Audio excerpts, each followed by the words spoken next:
Okay, so in today's video, I'm going to repeat a lot of the points that I made before, ever since finishing the book, Marina Budik's book, Virtualized World of Capitalism. I cannot help but continue thinking about many of the concepts because they're so helpful. Even on an individual level, you can already make a lot of changes if you start applying some of the principles that she shares in her work. And today I'm going to talk a little bit more about free time versus utilized time. So free time, Marina Budik argues, is the time when we govern our lives. This is not the time when you're resting. This is a totally different concept. This is not the time when you're just doing whatever you want to do. Marina Budik, rightfully so, identifies free time as the time when you actually gain or regain control over your own life and you participate in activities that actually can make tangible changes in your life and your community's life. And of course, being a Marxist, Marina doesn't really separate the community from the individual. So of course, it has to be a communal effort. But even on an individual level, once you understand that a lot of our time that we consider to be free is actually utilized, a lot more things start to make sense, especially when we talk about hobbies. Because even if we do not dedicate much time to capitalist activities, we still consciously or unconsciously, intentionally or unintentionally participate in the fragment creation or fragment reinforcement, because fragmentation is a spontaneous phenomena. It hasn't been predetermined. It hasn't been pre-planned. It is something that uses, of course, the logic of capital, and it serves the purposes of capital first and foremost. But ultimately, it is just the thing that happened. It is just the algorithm that was working to support the profits rising, and thus it became an essential part of the modern virtualized capitalism. And utilized time is the time that you spend participating in hobbies that ultimately lead to you later on purchasing something, buying something, and engaging in some kind of fandom, engaging in activities that ultimately do not lead you on a path of self-fulfillment. They do not really develop you as a person in a sense that it doesn't truly fulfill your humanity. And of course, the question immediately arises, how do we distinguish between the things that do that and the things that don't? It is a little bit harder to do because more often than not, we will kind of go down that Puritan road, Puritan path, thinking that, oh, well, reading books and going on walks is probably not going to be a part of utilized time. It's only when you play games and watch silly movies and engage in silly fandoms, only then you are participating in fragmentation processes. But I think that is oversimplifying this.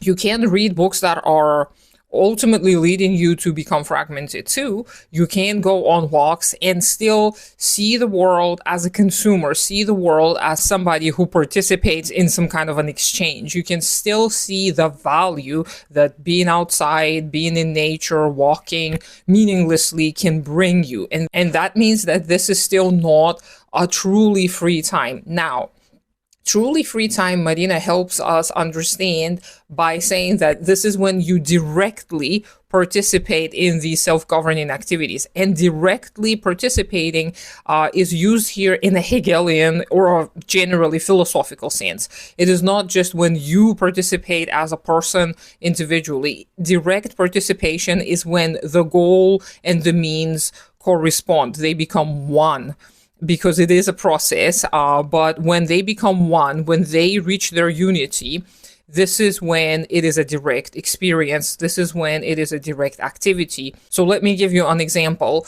If you participate in, let's say, a writing activity, and you have a goal to become a better writer or to write an amazing book that becomes a bestseller, for example. Let's focus on the second option because this is actually a good example. When you have a goal to become a great writer, then all of a sudden, the process of writing becomes just the means. It becomes the tool, the instrument of achieving that other goal. And then ultimately, the process itself is going to lose its directness. It's going to lose its ability to evoke happiness, joy, fulfillment. That is not always the case, of course, but more often than not, because people are so preoccupied with this final product, they lose touch with the process. Now, when you're writing with just the goal of expressing your thoughts on paper or digitally because you want to communicate to people in a written form, then you have a much higher chance of making writing an actual direct activity, because then the goal and the means become one. You don't really care too much about the product.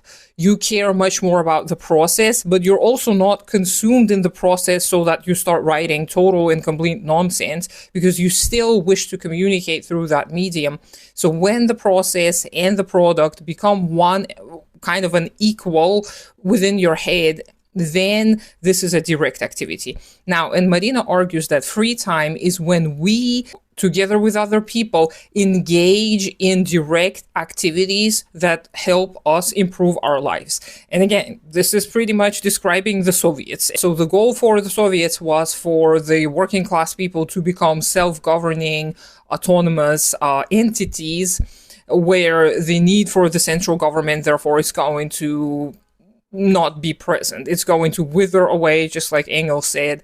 The state is not going to be a useful tool because people are going to be doing all of the same activities as the state. The whole population is going to become a part of the government. Therefore, the government will not need to be abolished. It's going to just kind of dissipate and disappear on its own. Now, the same can be said about smaller communities of people. We don't have to necessarily build Soviets, build communes right now.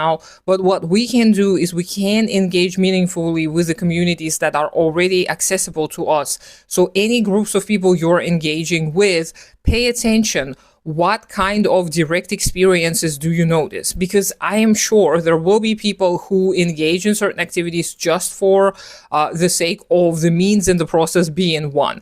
And we don't usually define our activities as such, but when you ask a person about their hobby or the activity that they engage in often, you will usually see pretty clearly whether this experience and activity is direct for them. If you ask them, why are you knitting? And they tell you, oh, I want to start knitting as a job. I want to sell sweaters on the internet, whatever.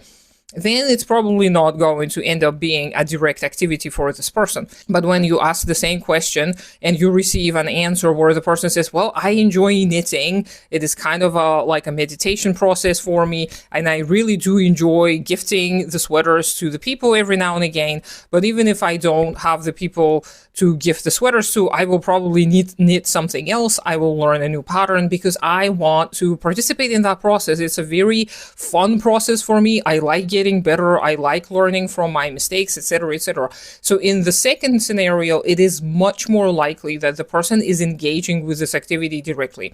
And I'm giving you these examples not so that you can purity check people and their activities. It is more so that you can make more meaningful decisions for yourself. Because once you realize how little control we actually have over our time and how much of our time is actually utilized and how lacking we are in these wholesome, direct experiences and activities, this is when many people will get much more resolve that we cannot continue living like this. And if you're able to talk to people about that, this may be another point of conversation where you can tell people that, yes, these are the goals of communism, actually, so that the people can engage in the activities that bring fulfillment to them, that do not bring profit, that are kind of useless, but ultimately they make people's lives better. And again, the free time is not a means in itself. It is also a part of that process, because when people start governing over their own lives, they very quickly realize that some activities may actually not be necessary. And some activities can be automated, some activities can be abolished, maybe over a time some certain practices are not going to be needed anymore, etc., etc. So this is the kind of ideological work I wish more people did, because once we start doing that, not only can we help ourselves feel a little bit less alienated, because a lot of us engage in things that we don't actually enjoy and don't actually want to do, apart from jobs. Of course, obviously, we all have to have jobs because we have to earn money, because we live in a capitalist hellscape. But even in our spare time, in our free time, we still oftentimes utilize it. We read books that we don't care about just because they're hyped up or because the people surrounding us are reading them. We go to the gym and run like little squirrels because we want to gain certain body goals, etc., etc. And we may partake in hobbies that do not serve us and do not serve our communities. So this is why I think everybody should start thinking about free time versus utilized time. And of course, if you're able to read in Russian, please read Marina Budik's work, A Virtualized World of Capitalism. Let me know what you think. I hope you have a great day today. Consider supporting me on Patreon. Obviously, take care of yourself and your community first. Subscribe to me on all the other social medias, even though I don't do much there. And I'll talk to you sometime later.